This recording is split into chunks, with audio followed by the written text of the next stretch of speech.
And we are back on the chosen journey with Steve Carsey, Big Money Grip. It's a very important nickname because today's all about the dineros, as we're talking with the chosen lawyer.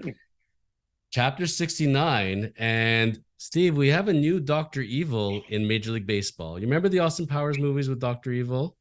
Yeah, $1 billion, Well, right? he was at $1 million, but apparently 1 billion is the new 1 million. And so this this number, this word is getting thrown around quite a bit because apparently Shohei Ohtani, many are believing to be the next $1 billion player. We were talking about how $550 million was a bit of a stretch. Would that happen?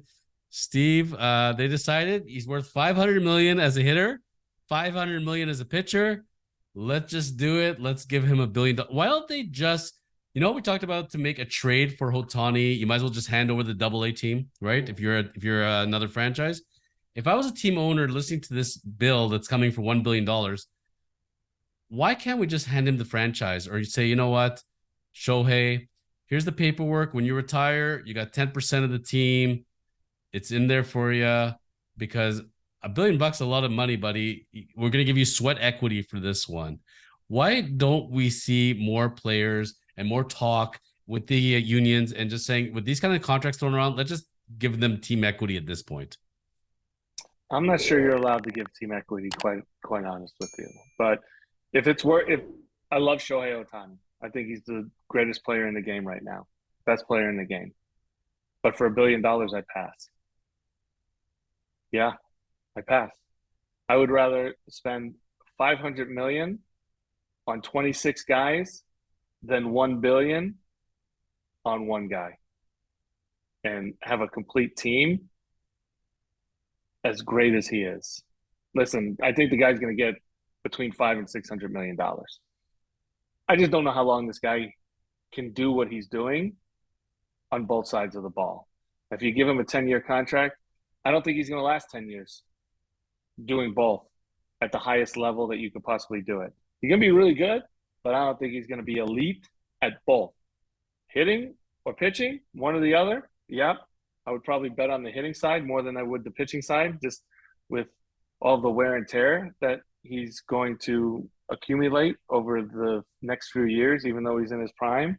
But at the end of the day, you know, he's a unicorn, as I've said before. He's the best player in Major League Baseball as of right now, and he deserves to be paid. I just think a team has to be smart in what they're going to do. He is so valuable, Steve, that when you have a fantasy baseball team, you don't get to just draft Ohtani. You have to draft Ohtani the hitter and draft Ohtani the pitcher, because he's that valuable in fantasy baseball. And if he's that valuable in fantasy baseball, he's valuable in all of baseball. But I agree with you. $1 billion is a mind-boggling amount of money.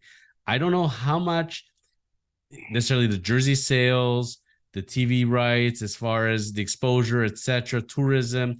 You remember back in the day when you had, we got brought up Ichiro before, but Ichiro comes to your town. All of a sudden, all the ads in the ballpark are in Japanese, and all the camera guys are there.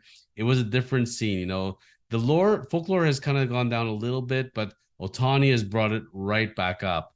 That being said, I went back and looked at 2022. I always do this exercise to myself every year because, I feel like it's like in cars and watches that there's this scarcity and everybody says, I have to have the latest Rolex. I don't care that it's worth $10,000. I'll pay you $30,000. The new Ford Lightning truck is out.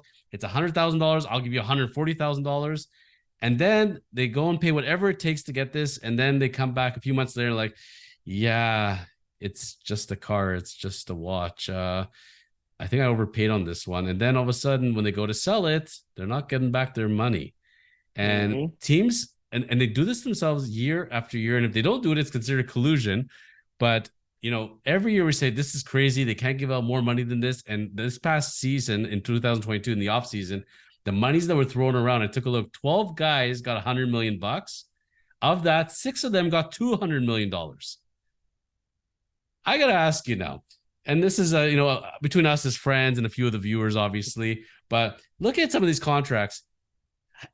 How many of these teams would love to do a redo right now? They could say, you know what? I don't have this player and I don't have this contract. How many would be willing right now to walk away from them if they could? And I would there venture that there's enough of them, certainly. I'm not going to pick on anybody specifically. Now looking back, Aaron Judge, $360 million, 9 years, was always having a history, a little bit of injuries. This year, not any different. Machado had a good year. Devers contract. Trey Turner has felt it from the Philadelphia fan. $300 million. Carlos Correa at $200 million, and that took three suitors to get over to him. DeGrom, $185 million. And this was for 5 years. When's he going to be pitching next? 2025, right? I don't know. If ever. Look at Rondon. Rondon is another one, which, by the way, which scared the bejeebers out of me. Danby Swanson, now Cubs fans, I don't know if they're that thrilled about it. Edwin Diaz at $102 million, not his fault, but it happens. Wilson Contreras got $87 million for 5 years. He stopped catching early on and then went back to catching. Justin Verlander got $86 million. And the list, Jose Abreu, $58 million. Steve, Scherzer. Rendon. It just goes on and on. Mitch Haniger got $43 million. Rizzo got 40. The Zach Eflin at $40 million in 3 years was a great contract. I gotta say, yeah, absolutely. They got 100%. $40 million at 3 years, not at 1 year, and he's not 42 years old. Josh Bell got $33 million for 2 years. Mm-hmm. Steve, why do teams do this to themselves where they paint themselves in the corner? They got to pay at whatever cost. Are they paying for what they think they're going to get, or are they paying based on history? Because some of these players did not have a track history. They did not project, but they just feel like I got to pay. I need a free agent. Like, why do teams do this themselves year after year after year? One, it's called market value for what a starter is worth. What a hitter is worth, OPS plus, WAR. They accumulate these numbers, and the agents use them with the team and say, this is what the player is worth. If you want my guy, here's what you're going to have to pay. And that's kind of what it becomes. So listen, it becomes roster construction. It becomes a need. It becomes who's left on the market. It becomes, supply and demand. If 5 teams need a shortstop, and there's only 3 shortstops on the market, 2 teams are going to get left out. So somebody's going to overpay for 2 of those 3 guys, probably. And that's just kind of the way it is. It's in my opinion, it's being in the right place at the right time, in the right position. If you're the best starting pitcher on the market in a soft market, the teams are going to come after you pretty hard, and they might overpay. And that's just the way business works, right? I mean, if you want a chocolate bar and there's only one chocolate bar and 5 people want that chocolate bar and they keep bidding on it, you're going to bid on it until you feel like it's not worth it anymore. And you might overpay for that chocolate bar. So it's the same thing with players. It's supply and demand. It's who's available in what position that you need in that particular year, in that particular free agent class. And then a little bit has to do with the agent. If you have Scott Boras, you're going to put together some kind of pretty good clip and book on why you're worth that much with the numbers that the teams use to value what you're exactly worth. And he's one of the greatest agents that do that. And he gets his guys top dollar. Alek Manoah was a guy that, came up time and time again because he had quite a season last year for the Jays. They apparently discussed a little bit of an extension. He said, I'm not that comfortable with it. I'm going to bet on myself. Ended up back at A-ball, now back up with the team. It's really, really tough. That's the one thing I struggle with. And you and I have talked about it many times. And I know you've been from that perspective as far as betting on yourself. If I'm a player, I'm taking the sure money. I don't know if, I can get injured at any moment. I don't know. Factors are going to happen in life. I get that if I wait, I can make maybe 5 times the money, 10 times the money, or I could end up with nothing. This is the highest form of gambling that you can get. You look at some of these contracts here. If these guys had not bet on themselves and had signed earlier, and players have done it, they said, wait a minute, oh my God, I signed for $100 million. I could have gotten 300 million. Oh my God, I'm firing my agent right now. I'm so upset. But guess what? You could have easily not gotten the 100 million, and these are the kind of discussions. This is really good problems to have in life, certainly. But it's Mm-hmm. one that players at a young age have to talk to their agents, need to decide very, very early on their game plan. Do you want to lock it in or you want to let this thing ride? Yeah, I mean, it comes down to the individual, right? I mean, and again, the conversations you have with your agent on what you're worth, what you're willing to take. Are you comfortable in the place that you're playing right now for that extension? You know, how the team goes about the extension. Do they embarrass you? Do they leak it to the media? I mean, there's so many different factors on it. Like they tried to get Judge, right? They tried to get Judge for 200 and something million. And he's like, nah, bet on myself, goes out, hits however many home runs he hits, and ends up getting 360 for 40 million a year instead of the 29 or 30 that they wanted to give him. Listen, 29, $30 million a year, it's pretty good. It's pretty good. But at the end of the day, a lot of us, and I'm not saying this is Judge at all by any means, but a lot of it's an ego thing. I want to be the highest paid player. And you'll see it when guys become free agents and they're the top player at that top position, they will find the top AAV. And if the top AAV is 43 million, they'll sign for 43.1 million just to be the number one guy on that list. And that's what drives them. But again, I think pitchers are a whole different story than hitters. Pitchers can get hurt so much easier. You start having an arm issue, then you're boxed in, and there's not much you can do. A hitter gets hurt or misses some time, it doesn't really affect him because he's out there for 150 to 160 games anyways. And if you miss a little bit of time, you know who that hitter is as long as you're able to stay healthy. Pitcher is a different story. If they offer you 4 years and 50 million and you're betting on yourself for another year and a half, like you might get hurt. And that four for 50 might turn to 4 for 20 or 1 for 6, So again, it's all individualized. It's all what a player thinks he's worth and what he's willing to take and be comfortable. Look at Jose Ramirez, super underpaid for the type of production that he is putting out. But he's comfortable in Cleveland. He loves it in Cleveland. He loves playing there. And you know what? I don't even know what he signed for, 100 and something million. That's plenty of money for him to live for the rest of his life. And he's comfortable with that. He's comfortable in his own skin in accepting that for the years that they gave him. And it worked for both clubs. It gave them the Indians a little bit more flexibility. I call them the Indians, but the Guardians a little bit more flexibility. For a little bit I more usually do that, flexibility. so that's fine. I know, sorry. And you have a happy player. Like that's what you want. You don't want unhappy players in your clubhouse bickering on. I'm only making 35 million. I should be making 38 million because of what I'm doing. Like at the end of the day, you're okay. There's 2 points I'm going to raise to you as we're ending this one because I always laugh about this. Number one, it's always the player that wanted the highest AV that then comes back to the team and says, but I need you to surround me with talent. In Toronto, they talk about the Maple Leafs, how all their cap is stuck in 3 players, basically. So you got to go scrummaging for bargains to fill up the rest of the roster. Brett Favre experiences in Green Bay. Well, you got rid of my receiver and or my tight end. Now what? So you got to pick and choose. You see those teams where, You mean Aaron Rodgers? Sorry, did I say Favre? I meant Aaron Rodgers. Yes, I always mix them up because of the Green Bay thing. But yes, I meant. See, there we go. Indians, Yeah. Rodgers. Yeah. There we go. And where's Rodgers now? He's with the Jets. But you see a team like the Boston Bruins, and they won cups together. They were always contending because every player took a little less, so they can entice more talent and they can have talent surrounded them. So that's where, a team sits down with a player and says, okay, you could take up the whole cap space, but guess what? I got nobody for you to play with.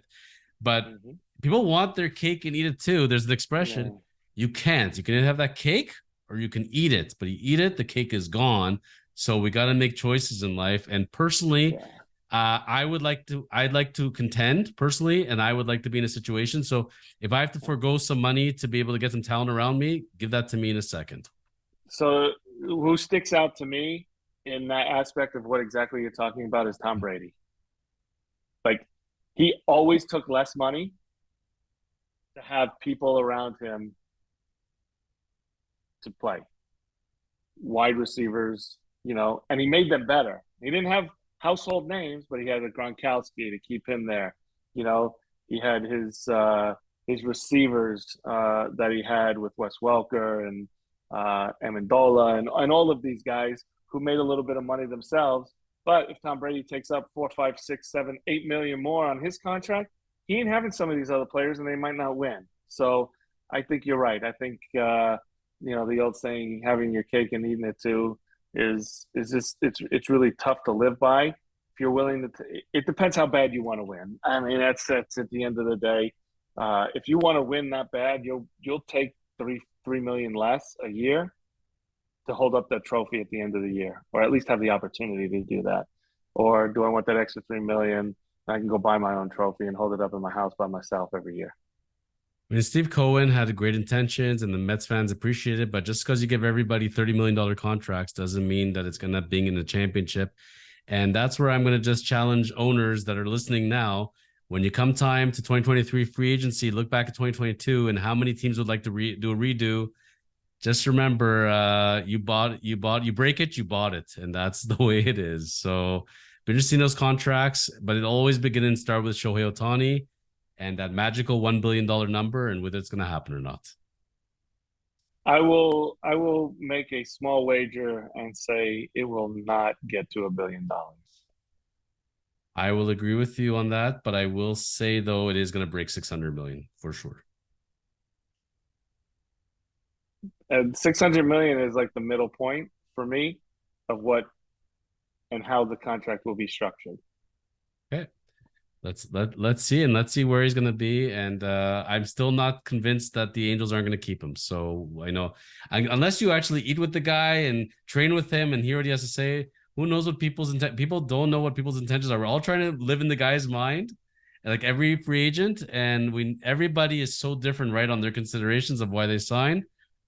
Let's see what this free agency period brings and where Shohei decides. And still got a lot of ways to go, and he may still not even be an Angel by the end of the season. So we'll stay tuned on that one. Absolutely, absolutely.